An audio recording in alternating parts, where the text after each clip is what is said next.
Hello everyone, this is Addie Cron Podfic, back with another podfic. Today I will be reading Chapter 6 of Again I Burn, Can You Reach Out by Captain_Autumn. This is the final chapter of this fic. So this will be the second Leo Angst fic I'll be finishing with multiple chapters.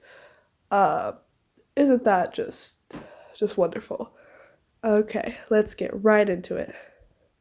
Leo didn't think he had ever been this out of it before, felt this disconnected from reality. He had lost the battle against the fog in his brain at some point, he wasn't sure when, making everything feel muted and distant. He had stopped hearing anything other than the ringing in his heartbeat thundering in his ears, and he wasn't sure if he was seeing properly, or the view of the control panel had just been branded into his eyes so he couldn't see anything else. He wasn't sure how he was still standing either. The argument with Coach Hedge, which already felt like it had happened a lifetime ago, had simultaneously sent adrenaline rushing through him and giving him more strength whilst also sapping him of energy. If Leo had to guess, he would say that his muscles probably stiffened and locked up once he had gone back to staring at the control panel, which was the only reason he hadn't fallen over yet. He was still in pain as well. He was still distant, like there was a film over it, stopping him from feeling the full extent of it beyond enough to know it was there, which he was thankful for. From what little he could feel, Leo knew that if he felt it all, he would collapse right then and there, and probably have yet another mental breakdown. Pain could be overwhelming at the best of times, and Leo was currently at one of his worst. The back of his eyes stung as it felt like his brain was being squeezed by his skull. His throat hurt too, probably with the remnants of the bile he threw up earlier. Even after rinsing his mouth and drinking some water, pretty much every inch of his body ached, and it felt like it went all the way down to his bones. But the worst pain of all came from his side. That was where he could feel his heartbeat the strongest, pulsing away under the bandages. But more than that, it burned. There was a burning heat that spread from the injury in his side, radiating outwards across his torso in waves of pain, but centered and worst on the cut, still splitting his skin. It almost felt like what he guessed having a hot iron pressed against your skin would feel like. Distantly, Leo knew that if his brain wasn't blocking out most of the pain signals emanating from his injury, he would be screaming, but right now all he could do was float in the self-inflicted haze in his mind. His thoughts felt like soup, Leo realized with a chuckle. He wasn't sure if he made out loud or not. Warm and cloudy, swirling around slowly. Or maybe not soup, maybe hot chocolate. Yeah, hot chocolate sounded right, with marshmallows. It felt like he was floating through a cup of hot chocolate topped with marshmallows, warm and soft and comforting. The sweet chocolate and bouncy marshmallows blocking out and keeping away anything negative that threatened to hurt him. Leo liked floating in his cup of hot chocolate. He didn't need to pay attention to anything outside. It wasn't necessary. All he needed was to stay here, away from the pain and the judgments and the anger and the disappointment and everything that made him want to curl up into a ball and disappear. The hot chocolate days was all he needed. The hot chocolate held him and kept him warm. The marshmallows protected him and kept him safe. As he fell further into the haze, everything from outside his mind slipped away. The ringing in his ears, the control panel under his hands and in front of his eyes, and most importantly, the pain. It all faded off, so Leo knew his decision was right. Here, in his hot chocolate days, he could finally be happy. He could feel safe, unjudged, unhurt, without the burns and expectations chasing his heels and dragging him down every second of every day, no matter how far or fast he tried to run from them. So he just let himself float in his hot chocolate days. Time passed strangely. Leo wasn't even sure if time was passing at all, or if it was, he had no clue how quickly. For all he knew, it had been anywhere from only a minute to multiple hours since he gave into his chocolatey heaven. But that didn't matter to him. Who cares how long passed, as long as he finally got a chance to feel truly safe? Leo could just drift along in this soft, sweet utopia without having to constantly care about everything going on around him for once in his life, and he was going to take that opportunity before it slipped through his fingers. Abruptly, his peaceful floating was interrupted by noise filtering in from outside.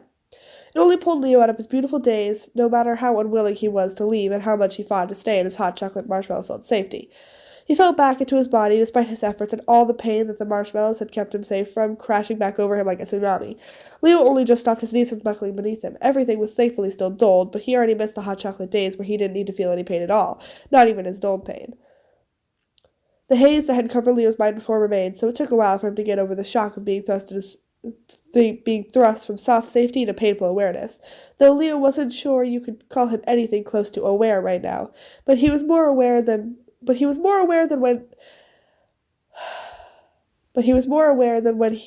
he was while floating in his hot chocolate. He eventually picked up on the noise that had dragged him back to his body. There were voices, two to be specific. They were familiar, but that familiarity was so distant and confusing that it took him far longer than he would like to admit to realize who they were. Piper and Jason were here. He wondered if they were by the railing of the ship talking about something or another, probably nothing important, if they had realized Leo was up here as well. They had their own couple secrets that they wouldn't want Leo to hear, even if Leo was currently so out of it that he couldn't make it any worse at all. Though as he strained his foggy mind and tried to keep his thoughts together, he realized that that wasn't quite right. They sounded a lot closer than the railing, and their voices were a lot more urgent. In fact, they almost sounded like they were right behind him. Oh, fuck, they were right behind him, trying to talk to him, no doubt. Leo strained even further, trying to hear at least some of what they were saying, even if it didn't register properly in his mind. But their voices just sounded like a blob of noise behind them ringing, and his heartbeat still thundering in his ears. Leo was really starting to panic now. If they kept trying to talk to Leo and not getting a response from him, then it would be like the morning all over again, except even worse now because it was probably something far more important than a jug of orange juice, and there wasn't anyone else here like Hazel to dispel the tension and get the focus away from Leo. He thought of trying to say something, even just that he can't hear them at the moment, even though that would probably just bring even more questions that he wouldn't be able to explain right now. He finally got the idea to say that he's just busy right now and to come back later, something that would sound reasonable and hopefully not bring more attention and demands on for an explanation. But when he tried to open his mouth and talk, he couldn't. Leo couldn't even open his lips or force any noise from his throat, let alone organize them into any understandable sentence. That caused even more panic, until Leo managed one more comprehensible thought and realized that the fog that was currently detaching him from his body so that he wasn't feeling all the pain was also stopping him from being able to control his body properly, which was why he couldn't get himself to speak.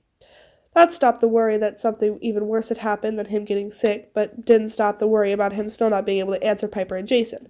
And yes, Leo was admitting that he was sick, and very sick at that. He tried to hide away in what he saw as the safety of denial, but he could now tell that that had been a terrible idea, and he had let himself get this bad without even admitting anything was going on at all, let alone trying to help. That realization added even more guilt into the whirlpool of feelings spiraling out of control in his brain, full of pain and panic and anxiety. In the end, that was the final straw, the stress of being pulled out of his temporary safe place and reprieved from all the things threatening to overwhelm him and being thrust back into the pain that he had been trying to escape from, just to add even more stress to his already crumbling mental state, and sending him into a mess of negative emotions was too much for even the fog and other defense mechanisms his body had tried to put up. Distantly, Leo could feel his legs buckle beneath him and could hear the shouts of Piper and Jason, but his mind had already fallen into the blissful nothingness of unconsciousness as he finally lost the battle against his fever.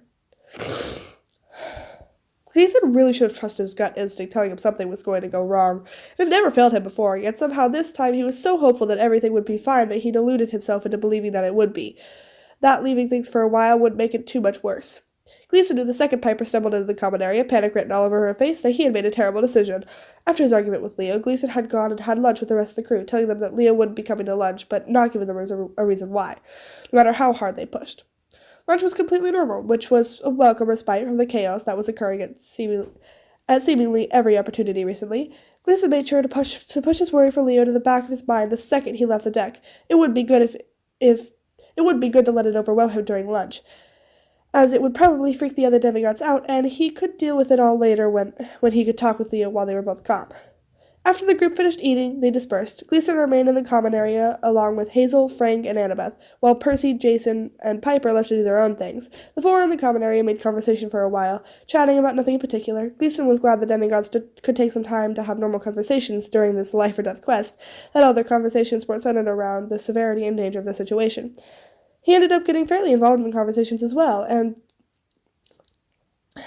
so was just as surprised at Piper's sudden entrance as the rest.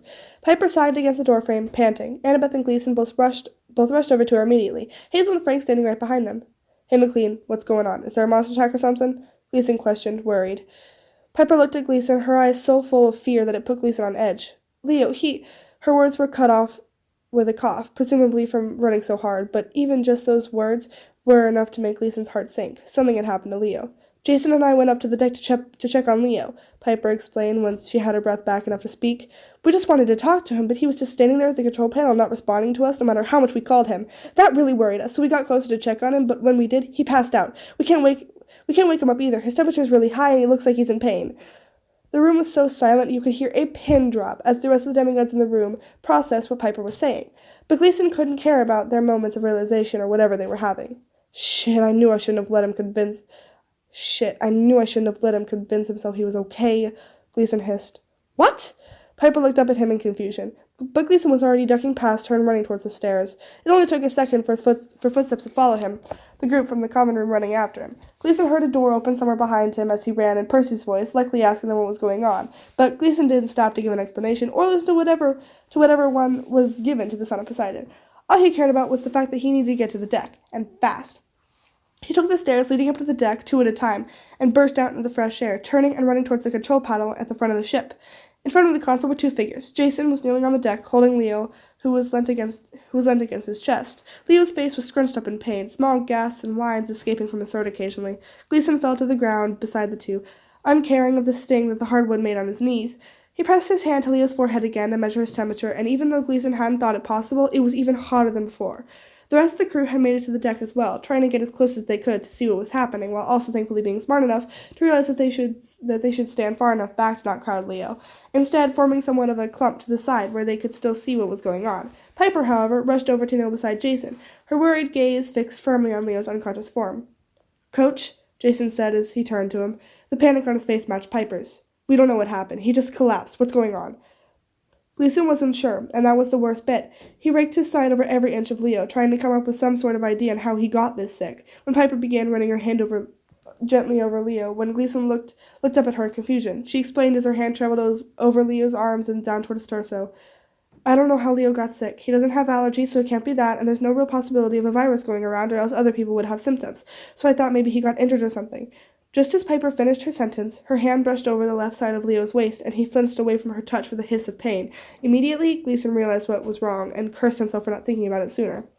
Piper's hand had jumped away from Leo's side the second she realized it was hurting him, so Gleason didn't need to move her hand away as he lifted the bottom of Leo's shirt and revealed the bandages wrapped around the boy's waist. The shock that went through the rest of the crew was palpable at the sight of the bandages, but Gleason ignored them as he pried away the bandages as gently as he could in order to get a look at the wound underneath. "Coach, why the fuck does Leo have bandages on his waist?" Piper choked out, her voice thick. Gleason had to go far ridiculously slow to get the bandages loose enough to see underneath, which required a fair amount of attention. However, he didn't want to cause any more distress to the gathered demigods than they were already experiencing, so he gritted out an answer. "Valdez got injured in the fight against the Stymphalian birds a couple days ago. He refused ambrosia but let me bandage it." Just as he finished talking, Gleason finally got the bandages far enough apart to see Leo's wound. The second he could see it properly, though, his stomach dropped. The area around the wound was an angry red, while the cut itself was swollen, and Gleason could even see a little bit of pus beading in a couple of places. "Fuck, it's infected," he hissed. There were multiple shouts of disbelief and worry from the rest of the demigods, and in the back of his mind, Gleason was thankful that they did still care for Leo, even if they hadn't shown it recently. It wasn't the time for that right now, though. Gleason immediately took to barking out orders. "McLean and Chase, you two go down to the infirmary and get it ready. I need a basin of warm water, clean towels and bandages, disinfectant and ambrosia ready. Jackson, Jean, and Levesque, go down to the common area. Jackson, I know you know a basic recipe for chicken soup, so make it if you can, or at least get started on it. The other 2 of you can help him." Finally, Gleason turned to Jason. "Grace, we're going down to the infirmary. You carry Valdez," he instructed, and Jason nodded. Everyone seemed a lot less panicked with instructions to follow, looks of grim determination on their faces. The second Gleason finished speaking, they took off to their respective tasks, all but Gleason and Jason rushing back down the stairs and inside. "How are we going to move him?" Jason asked, worry still clear in his voice, even if it wasn't written all over his face anymore. The 2 thought it over for a few minutes, debating the pros and cons of different ways of carrying Leo, before ultimately deciding on a bridal-style carry. It might be a bit harder for Jason, but he wouldn't have to be carrying Leo for that long. Plus, it was the best way to ensure Leo's wound wouldn't be jostled too much and cause him pain. So Gleason helped Jason move Leo around so he could pick him up, seeing as Jason was already half holding Leo. It would be easier than trying to maneuver Leo so Gleason could pick him up. They made sure Leo's left side was the side facing out and not pressed against Jason, before finally standing up. Picking someone up bridal style is always harder going from the floor to standing. So Gleason made sure to stand right by Jason to help him keep his balance and not topple over with the sudden added weight. When Jason had gotten used to the weight and was handing Leo securely, the 2 quickly made their way back inside and towards the infirmary. Gleason went first, making sure the way was clear and guiding Jason through the tighter spaces so Leo wouldn't bump into anything. Leo's face remained scrunched up in pain the entire trip, but thankfully their careful movements ensured he didn't feel too much additional pain, and they made it to the infirmary without any incidents. Gleason opened the door and held it while Jason carried Leo in. Annabeth and Piper were just finishing getting everything ready. Annabeth grabbing out some nectar to add to the tray of things Gleason asked them to prepare, while Piper worked with Jason to gently lower Leo onto the infirmary bed. Good job, you lot, he said, giving them an approving nod. I'll finish looking after Leo. You guys go to the common area as well. Annabeth left without argument, but Jason and Piper remained at Leo's side. When he raised a questioning eyebrow at them, they stared back at him. We're staying with Leo, Piper said, voice sure. We should have noticed he was getting sick, so we need to start making up for it. Jason nodded. Besides, he added, it'll be much easier if you have assistants. You'll be the one in charge of making all the decisions. We'll just be here to help. Jason took one look at the resolve in their eyes and knew he wasn't going to be able to convince them to leave, even if he wanted to try. He didn't have the time. Leo needed medical care, and now. Fine, Gleason sighed, but you better follow every instruction. Got it? Jason and Piper shared a grin. Sir, yes, sir. Gleason rolled his eyes at their sarcasm before all humor disappeared into seriousness. All right, first things first, we need his shirt and bandages off, he ordered. Piper helped prop Leo up somewhat so Jason could get his shirt off. They wanted to avoid having to cut it off if they could. Leo let out some noises of pain, but Jason went as quickly as he could while still being gentle and managed to get the shirt off. Piper laid Leo back down as Jason folded the shirt and put it to his side, while Gleason stepped forward to get the bandages. He grabbed the pair of scissors that Piper handed to him and cut the bandages, cutting them on his right side so they could be taken off without risk bumping the wound with the scissors. The wound looked even worse when Gleason got a proper look at it. The shadows that the bandages had left when he got a peek earlier had dulled the redness, and in the direct light of the infirmary, it almost looked like Leo had been burned instead of cut. His skin was so red. Thankfully, there wasn't too much pus, and none of the bandages had stuck to the wound. Gleason unwound the bandages before pulling them out from under Leo, handing them off to Piper to throw in the infirmary bin. Jason, bring over the basin and clean towels. Gleason barked. He dipped the towels in the water and was about to press it against Leo's wound to clean it when he paused. You two, hold Leo down. What? Exclaimed Jason. Why? Cleaning his wound is going to hurt. Even worse when I use a disinfectant, but it's a necessary step, and I don't want him thrashing around and making his wound worse, Gleason explained. The two demigods shared another glance, this time worried, before taking deep breaths and taking their positions, Jason holding Leo's legs down while Piper held his shoulders down. The next half hour wasn't pretty. Gleason went as slow as he could while cleaning the wound, pressing the towel against the wound to clean it instead of wiping it across. Leo still thrashed and cried out in pain, which caught Jason and Piper off guard at first with how strong his thrashes were. But they got accustomed quickly and were doing a good job holding him down to limit the strain his movements put on his wound. Gleason could see in their eyes that seeing their friend like this was stressful and more than a little scary, but he was also incredibly proud of how they didn't let that stop them from doing as Gleason instructed. After ensuring the wound was as clean as he could get it, Gleason reached for the disinfectant. This is probably going to be worse, he warned the two demigods, who took more deep breaths before steeling themselves. We're ready, Jason said, and Piper nodded. You're doing amazing, Gleason admitted. Disinfecting the wound will be quicker since I've already cleaned it, so it won't be too much longer. He could see the relief in their eyes before they both turned to look at Leo again, and Gleason took his own steadying breath before dipping a cotton ball into the disinfectant and pressing it against Leo's skin. Immediately he wailed, Jason and Piper putting all their strength to keep him down on the bed. When Gleason glanced up for a second to check on the boy, he could see tears falling out of the corners of his eyes, so he quickly turned his gaze back to the wound so he could focus. True to his word, the disinfection process went by faster than the cleaning had, and soon Gleason was putting everything back into the tray and leaning back for 5 seconds to take a breather. He signaled to Jason and Piper that they could let go, and they did with their own sighs of relief. The worst was over. After Gleason deemed their short break over, he instructed Piper to grab the new gauze and bandages while Jason took a seat on the bed and leant Leo against his chest again to keep him upright enough for Gleason to be able to wrap the bandages behind Leo's back. Doing this was far easier with multiple people, Gleason would admit, as having to prop Leo up while he held the gauze on and wrap the bandages all by himself would probably have been near impossible. He was honestly kind of glad Jason and Piper had insisted they stay and help now. Piper held the gauze to the wound as Gleason wrapped the bandages around it, and everything was going smoothly, which Gleason was thankful for. They were getting close to finishing, however, when they were interrupted by a noise from Leo. It was just a grumble, but it was more intelligible than the pain noises he had made while his wound was being cleaned, and they weren't currently doing anything that should cause him any pain beyond maybe a dull ache. Piper was ensuring not to press too hard on the gauze as she held it in place, and Gleason was making sure not to wrap the bandages too tightly around Leo's waist. Given that they all looked up to Leo's face and were surprised when they saw his eyes were open. Coach? Leo's voice was barely more than a croak, but Gleason could still understand him.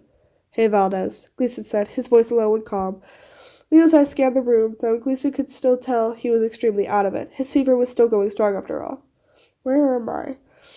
Piper, now that Piper, now that the bandages had been wrapped far enough around the gauze that she didn't need to be actively holding on to it anymore, let go of it and stepped over to stand beside Jason. "You're in the infirmary," she explained. "You passed out on the deck, so we brought you down here to treat your wound." As she was talking, Gleason quickly finished with the bandages, securing them and then standing up again and taking the opportunity to stretch his back. Hunching over like he had just been doing for the last half hour hurt his back like a bitch. But he would do it again in a heartbeat to make sure Leo was okay. It still hurt, though, since he was done treating Leo's wound, taking 5 seconds to stretch his back would be fine. Since Leo was awake now, it was the perfect time to give him some ambrosia. Gleason had been worried about how they would be able to get Leo to have the ambrosia while he was asleep, so now that the opportunity had presented itself, Gleason would be sure to take it. He quietly grabbed the ambrosia square Annabeth had left on the tray, making sure it was small so Leo would be able to eat it easier, before walking back to the group. Leo was still propped up in Jason's hold, who was rubbing his hands over Leo's arms comfortingly while Piper ran her hands through Leo's hair, both murmuring quiet words of reassurance to Leo. Piper had moved to the other side of the infirmary bed, leaving space for Gleason to walk up beside Leo as well. He gently pressed his hand against Leo's forehead once more and couldn't help the frown that tugged at his lips at how high his temperature still was. It was just now that they were inside and not in the hot sun anymore, but barely. That, however, seemed to bring Leo's attention, or what little he had while half-conscious and delirious with fever, to Gleason. It took a second for Leo to process who he was, but when he did, Gleason could see all walls he uncomfortably had up fall. Leo let out a tiny whimper of pain as he reached a hand out towards Gleason, which the satyr snatched up in a second to hold while also bringing it back to Leo's body, as it was his left arm and that had reached out and so would be aggravating his wounds. "Tio, it hurts," Leo whispered, the pain clear in his voice. Gleason had to pause for a second, though, as his brain froze as it recognized Leo's words. Leo had just called him uncle. It was one of the few Spanish words Gleason could recognize. With that, though, brought a fair amount of concern. If Leo was mistaking him for other people, then his fever was far higher than Gleason had thought it was, and that was dangerous. He needed to give Leo the nectar now. "I know, Val," Gleason began before pausing. "I know, Leo, but it won't be for much longer. Just have some of this ambrosia, and then you can go back to sleep, and you'll feel better when you wake up." That seemed to be the right thing to say, as Leo gave a tiny nod and reached out with his hand weakly for the nectar, which Gleason handed to him. He watched as Leo ate it, making sure he wouldn't choke on it. When Leo finished, Gleason signaled to Jason to lie Leo back down on the bed again, which he did as slowly and as gently as he could. The second Leo's hand touched the pillow, he was out again. When Gleason looked up and met Piper and Jason's gazes, they looked just as shocked as Gleason felt. After Gleason had taken a minute to process what just happened, he sighed. "If Leo was delirious enough to mistake me for someone else, I'm seriously worried. His fever must be higher than I thought it was, but at least the nectar should help."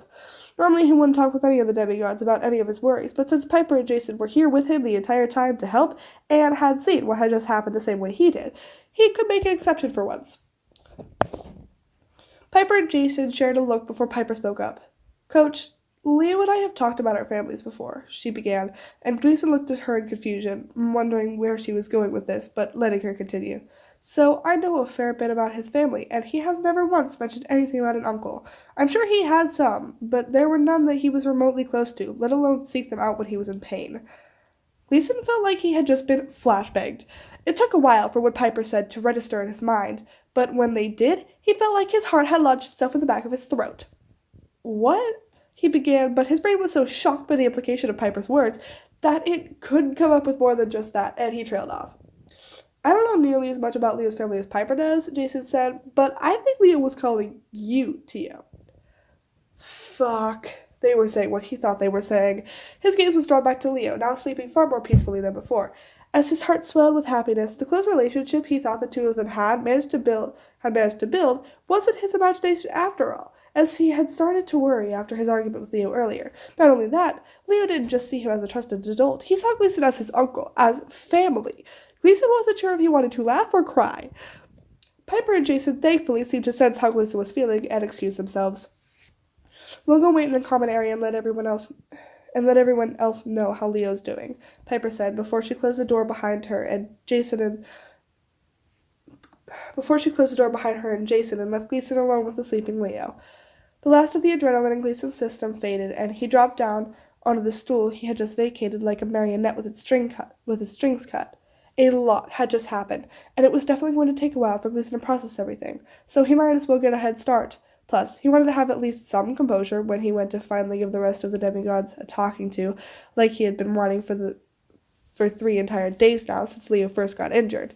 Gleason looked down at Leo. He looked peaceful now. His face no longer tense from pain.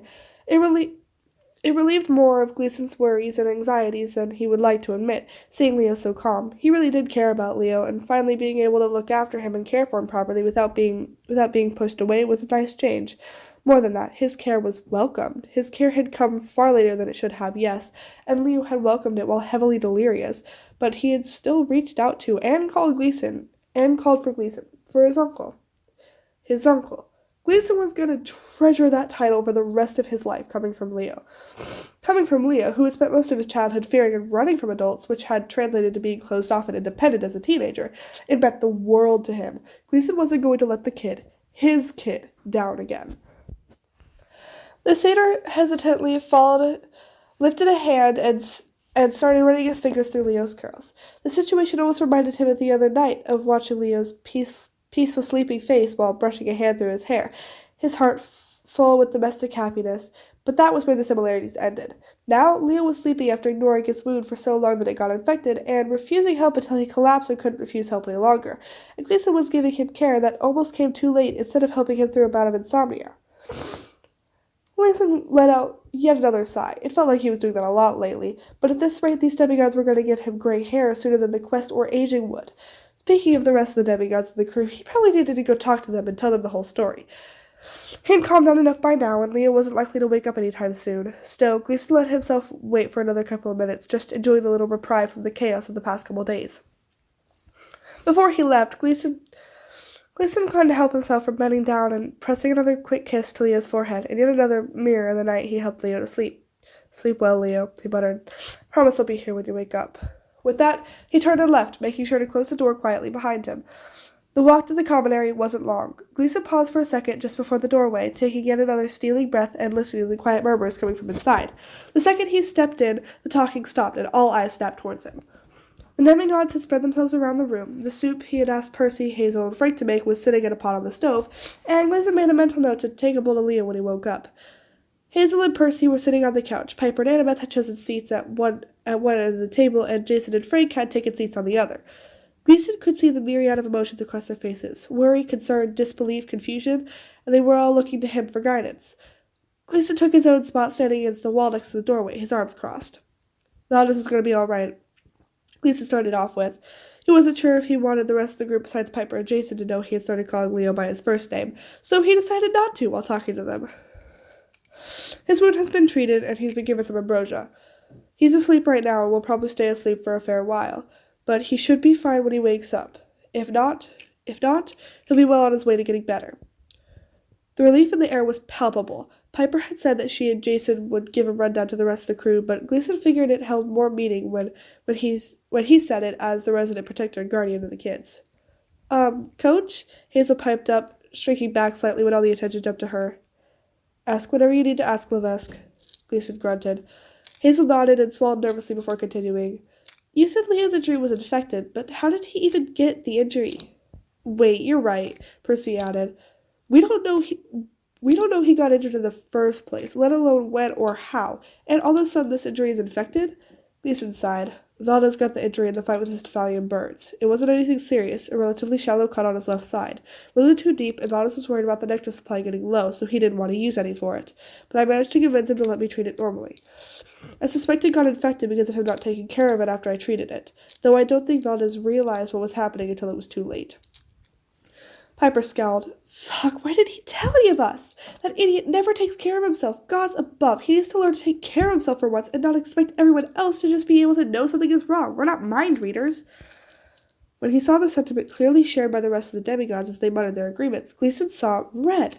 His gentle lessons in trying to nudge them in the right direction clearly hadn't worked, and had gone over their heads, in one ear and out the other. He hadn't wanted to do this, had actively forced himself not to. But if chewing them out and forcing them to see how fucked up their own actions had been was the only way for them to learn, so be it. He shouldn't have fucking had to, Gleason snapped, and the demigods all shut up as they flinched back like they'd been burned. "Yes, he should have said something when he got injured. Valdez didn't even tell me. I had to figure it out on my own and then convince him to let me help him." When Annabeth opened her mouth to try and interject, Gleason held up his hand to stop her, and her mouth snapped shut. I don't know if all you have realized it yet, but Valdez has severe trust and self-worth issues. He doesn't know who to trust, and he doesn't want to be a burden on those around him. I wouldn't expect this to be common knowledge, but it does need to be mentioned. Valdez isn't someone who's willing to go around sharing his problems to anyone who will listen. Probably won't be for a very long time. That isn't a good thing, but it does explain his actions. Piper and Jason didn't look surprised at this information, having known it before, but the rest did. It didn't fit with their image of Leo, a happy-go-lucky jokester who didn't seem to have a care in the world most days. Gleason hoped this would be a wake-up call they needed in order to realize that sometimes people put on a facade for others to hide the things that they didn't want to share. That went for more than just Leo, and it was a valuable lesson to learn, especially for a demigod. So I doubted that any of you would recognize the signs of Valdez being injured early on. However, it didn't take long for his issues to be clear enough for any of you to see, if you hadn't somehow insisted on being blinder than bats. I'm severely disappointed in how ignorant you all were, not only to Valdez's struggles, but how your treatment of him affected him too. What do you mean? Frank was clearly just as nervous speaking up as Hazel had been before, it clear in his voice and his face. This is just the situations I know about, Gleason sighed, so there could be more that I don't know about, and normally I wouldn't want to call you out on your actions so blatantly, but I've tried to be gentle and kind about telling you off for it, and that's gone nowhere, so it's come to this. Gleason went in chronological order, so he turned to Annabeth first. Chase, you cornered Valdez 2 days after his injury to talk to him. This would be fine, except he had a massive headache from sleep deprivation, and what I later realized to be dehydration. Despite this, he didn't want to turn you away because you said you had specifically gone out of your way to talk to him, and he thought it would be rude. He tried his best with the headache, but when you realized that he wasn't paying attention and he didn't want to tell you why, you pushed him to answer so much that you made him panic, causing him to snap at you. I would have thought you'd have spent enough time around him by now to know that's not normal behavior for him, but instead of wondering if something was wrong and calmly thinking about it, you assumed he was being needlessly angry and rude. Annabeth's face paled as Gleason talked, and the other demigods turned to look at her in shock, but Gleason wasn't finished. More than that, you immediately ran to Jackson and told him your version of events. I get that you guys are under plenty of stress, and needing to rant or vent about your feelings is fine, but it's important to have a think about the bigger picture before you do that, in case you spread around a false version of events like you did. Then, Jackson, Gleason said, the demigod in question's face falling just as quickly as Annabeth's had when he realized what was going to happen next. Not only did you believe Chase without even thinking about the possibility that she might not have the full story, even after you actually said that it didn't sound like something Valdez would do, you were then going to drag McLean and Grace into it and get them to get Valdez to apologize without even trying to talk to him in the first place. Gleason threw his hands up in frustration. Annabeth and Percy both shrank under the group's incredulous looks, but Gleason was far from finished, and he could see it slowly registering in all their eyes. For a second, it seemed like the two wanted to speak up and defend themselves, but Gleason had already locked onto his next target, cutting them off. McLean, he started, and saw the panic already drawing on her face as she realized she had also done something to hurt Leo. I expected more from you, seeing how much you boast about being the closest to Valdez. The fact that I picked up on the signs of Valdez being injured on the first day when you didn't surprised me, but I brushed it off as I assumed you were just tired from your own injury. However, when you dragged Valdez down to breakfast despite him looking like death warmed over, I couldn't excuse your ignorance. I know what sleep deprivation looks like, and I know what Valdez's sleep deprivation looks like, and it was not that. That was when I first suspected he was sick as well. That was how bad he looked.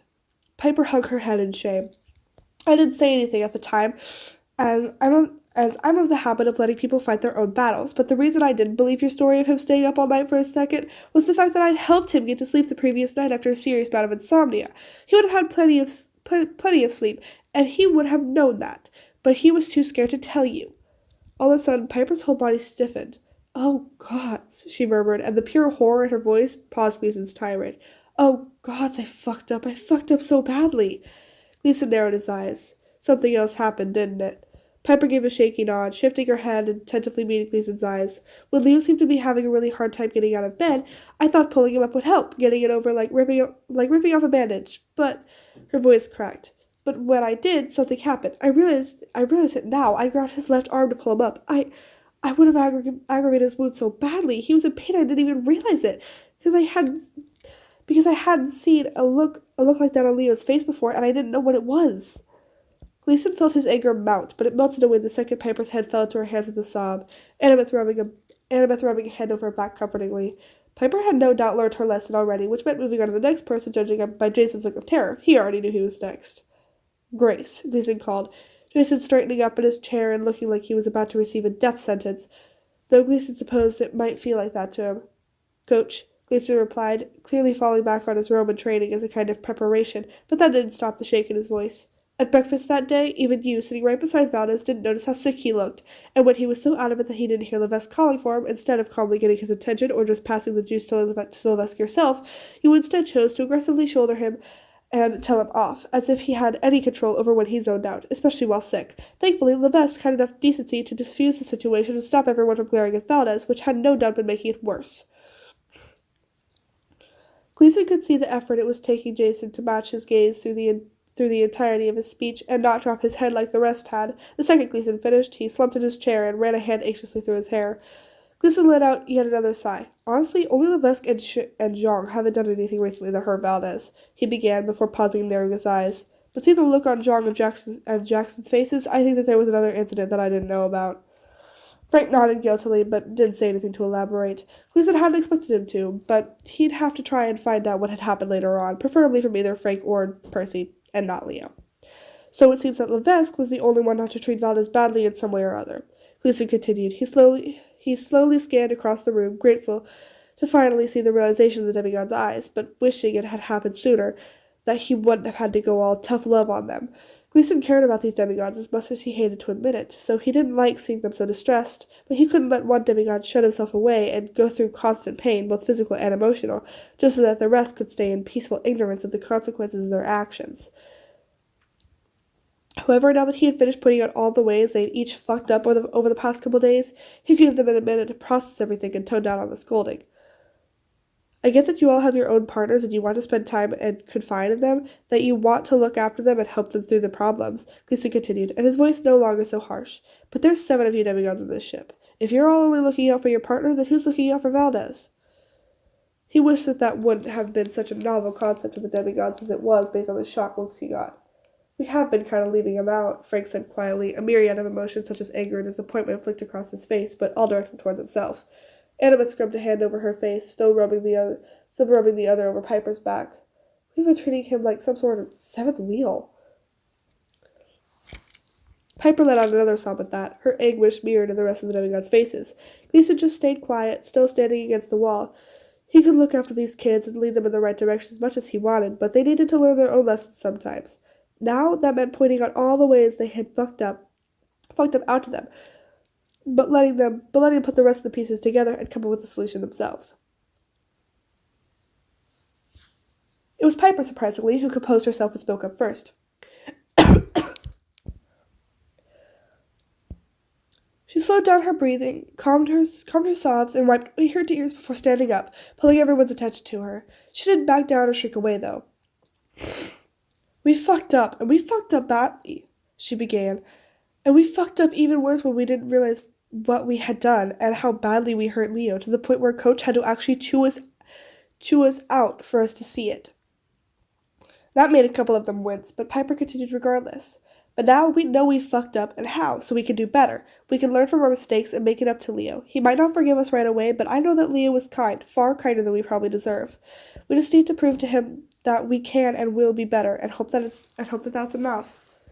Piper's gaze moved over everyone one by one as she spoke, and finished by meeting Gleason's eyes. He could see her desire for approval, to know she said the right thing, so Gleason was more than happy to let his lips tug up at the corners as he gave her an affirming nod. Piper's relief was clear on her face, with her own, albeit slightly watery, smile she gave him in return. His approval also seemed to cheer up the rest of the demigods, each agreeing with Piper as they began to let themselves hope that they could make things right with Leo. As the group of demigods started talking about what they could do to fix their behaviors and ways to help and make it up to Leo, Gleason silently ducked out of the room and returned to the infirmary. He entered the room just as quietly as he had when he had left earlier, and sure enough, Leo was still sleeping soundly. He took a seat on the stool next to Leo once more, bringing his hand up and carting his fingers through Leo's curls, an emotion that had become just as soothing to him as it was to Leo. "Hey, Leo, I'm back," Gleason murmured quietly.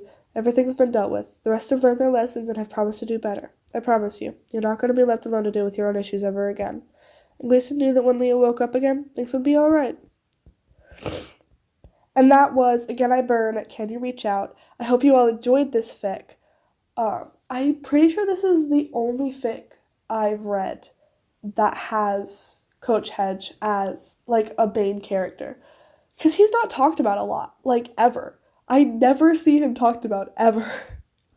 He's like an interesting character, and I wish more people would explore him. Um, yeah, so that was the last chapter of this fic. Um, I have one shots I would like to read, so I think for a while it'll just be going back and forth uh, between I'll Be Home with Frayed Feathers and some one shots that I have that I would like to read. Um, the one I'm gonna be reading. So next week will be I'll Be Home with Frayed Feathers, and then the week after that will be. It would probably be pretty controversial, honestly, because I'm not gonna spoil it, but it will probably be pretty controversial because it's a thing that either you're gonna love it or you're gonna hate it. That's basically what it is. You're either gonna love what happens in the fic or you're gonna hate it, and there's no in between. And probably more people would hate it than love it. I love it though. Um, and honestly, I don't care about controversial because this is my channel. I get to do what I want. Anyway, I hope you all have a good night or day wherever you are. And good night.